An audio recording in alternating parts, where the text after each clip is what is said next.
It's time for the 420 Radio News, covering the latest headlines in consumer cannabis, medical marijuana, and industrial hemp.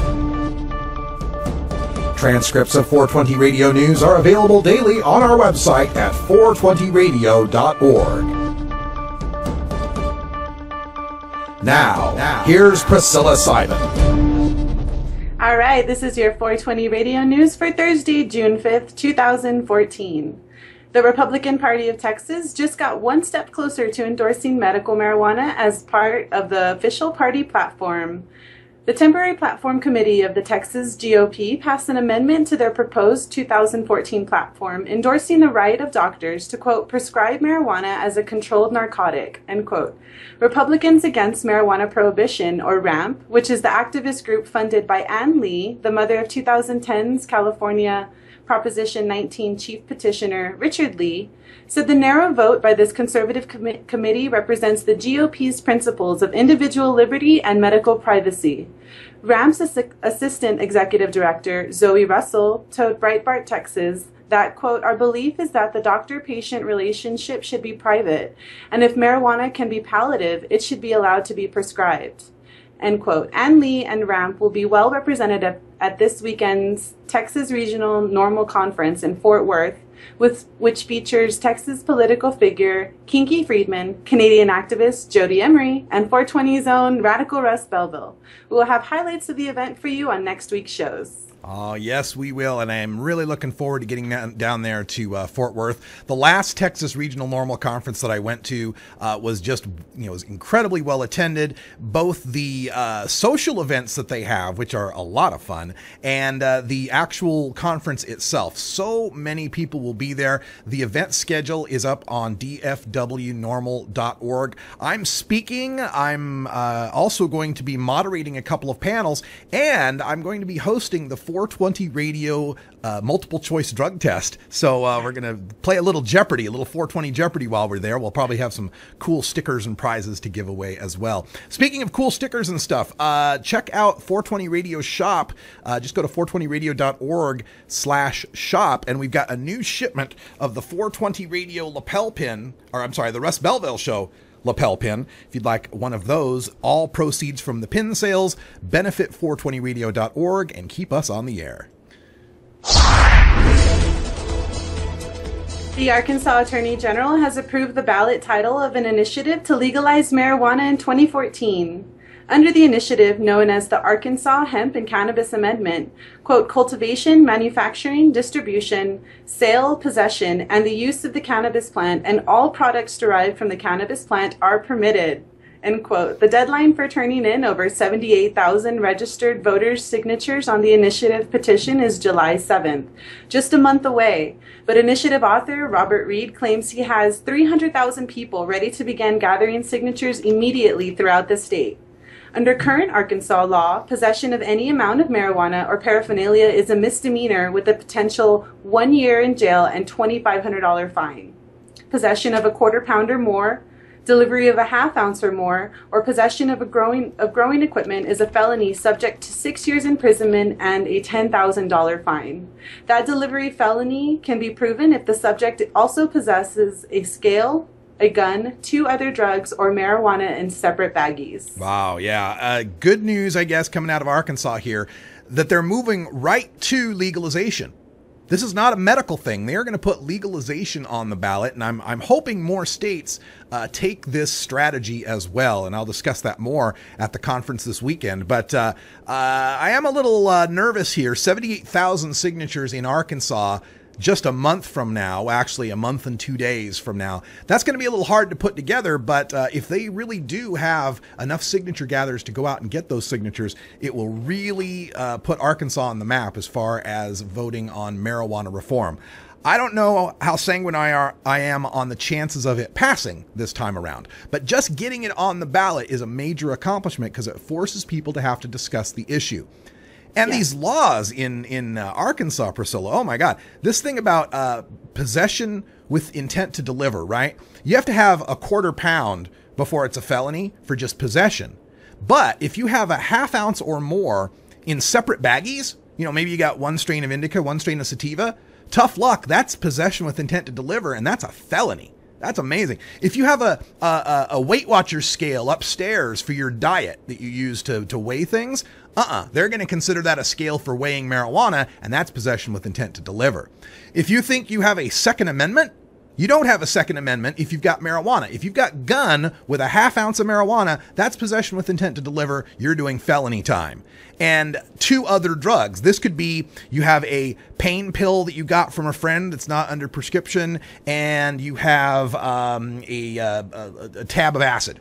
Boom, that's possession with intent to distribute the marijuana, and you're going to do felony time. It's ridiculous the ways that they find to turn possession into something that is much more serious than just possession.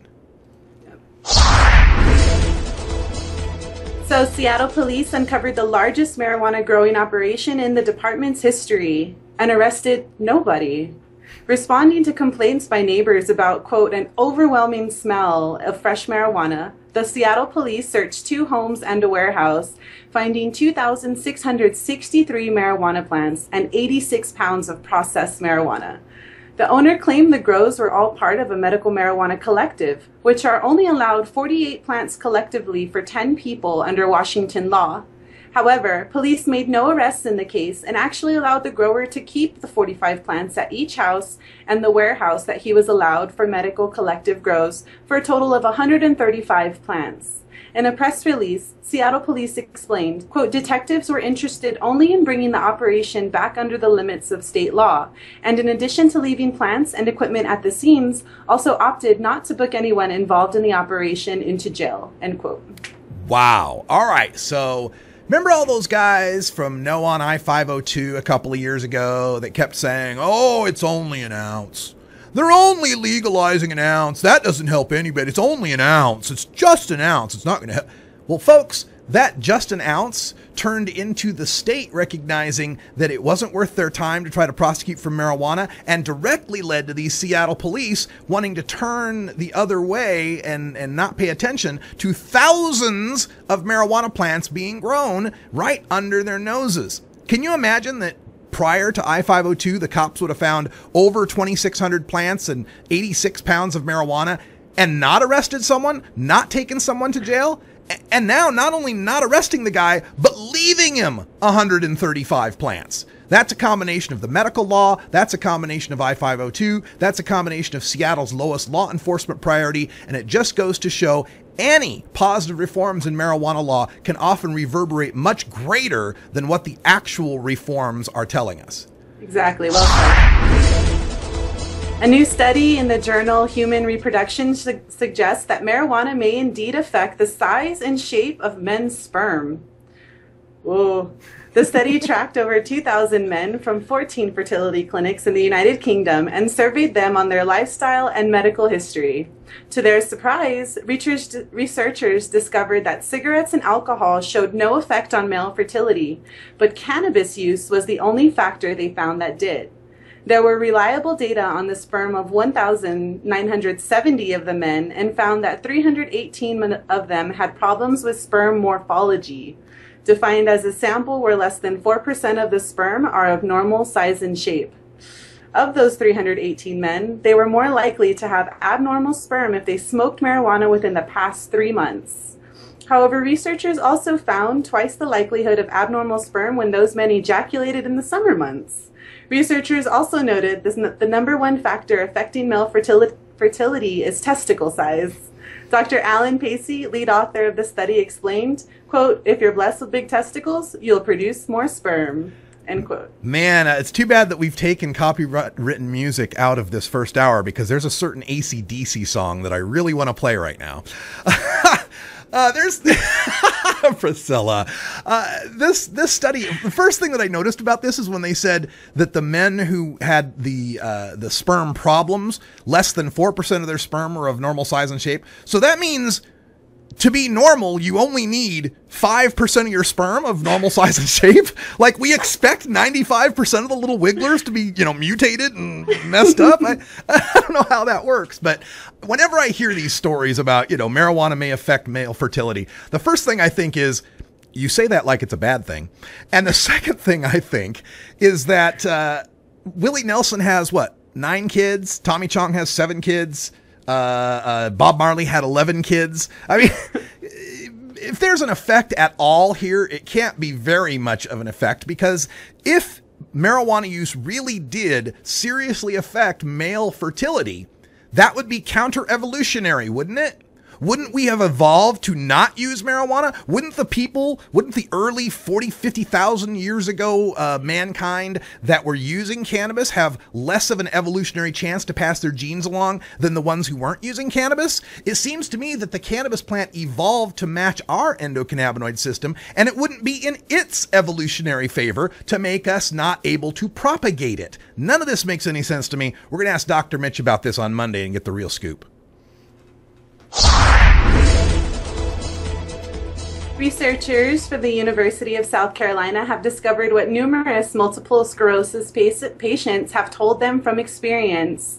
The findings, published in a journal of biological chemistry, note that marijuana has the potential to treat autoimmune diseases like arthritis, colitis, lupus, and multiple sclerosis. The study looked at whether THC could affect DNA expression to alter the group of molecules called histones, which regulate inflammation throughout the body. The researchers found that, indeed, THC can alter DNA to reduce inflammation, adding that healing property to a list that already includes pain relief, reducing nausea, and appetite building.